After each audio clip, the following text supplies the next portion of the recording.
আটক করা হয়। সেখান থেকে এই বাটা থানা নেওয়া হয়, সেখান থেকে আদালত তাকে নিয়ে আসা হয়।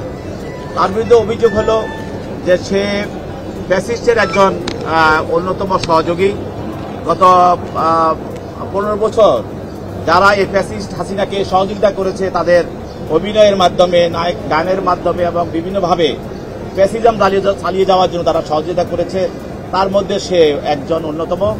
এবং এও জানেন যে বৈষম্যবিরোধী ছাত্র আন্দোলনের সময় যেসব নায়ক নায়িকা এবং নর্তকী এবং যারা বিভিন্ন ধরনের পেশার সঙ্গে জড়িত, যারা এটার সঙ্গে যারা ছিল, তারা যারা হাসিনার পক্ষে কাজ করেছে, তাদের মধ্যেও ছিল, তাদের সঙ্গেও তার সম্পর্ক, এবং সেই ছিল ফারিয়া। তো আজকে আমরা বলেছি যে এই ফ্যাসিস্ট হাসিনাকে বিভিন্নভাবে সহযোগিতা করেছে মানুষ। কেউ তার বক্তব্য দ্বারা সহায়তা করেছে, কেউ তার গান দ্বারা সহায়তা করেছে, কেউ তার অভিনয় দ্বারা সহযোগিতা করেছে, কেউ তার ফুটবল খেলা দিয়ে সহযোগিতা করেছে, কেউ তার ক্রিকেট খেলা দিয়েও সহযোগিতা করেছে।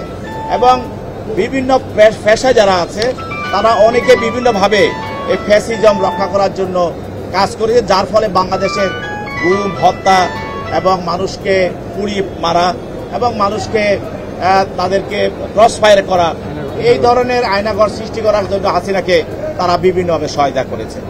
যেহেতু ফারিয়াকে তদন্তকারী কর্মকর্তা, অন্যান্য আসামি যাদেরকে গ্রেপ্তার করা হয়েছে, তাদের সঙ্গে তার তদন্তর বিষয় জিজ্ঞাসাবাদ করা হয়, এবং যখন এজাহারটা করা হয় তখনও তাকে এই ঘটনার সঙ্গে সম্পৃক্ত পাওয়ার কারণে তাকে এজাহারভুক্ত করা হয়।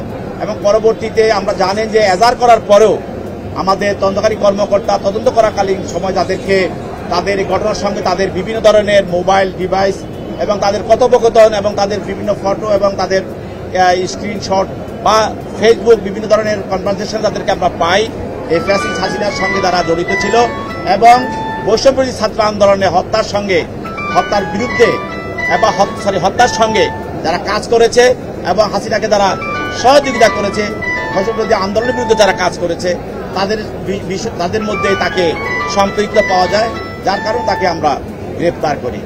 আজকে তার জামিন আংশিক শুনানি হয় এবং আগামী 22 তারিখে বিজ্ঞ বিচারক তদন্তকারী কর্মকর্তাকে তার বিষয়ে আরো কাগজপত্র সহ আরো তথ্য প্রমাণ সহ তাকে জামিন শুনানির বিষয়টা করার জন্য প্রতিবেদন দেওয়ার জন্য আগামী 22 তারিখ নির্ধারণ করা হয় এবং আজকে তাকে CW মূলে জেল হাজতে পাঠানো হয়।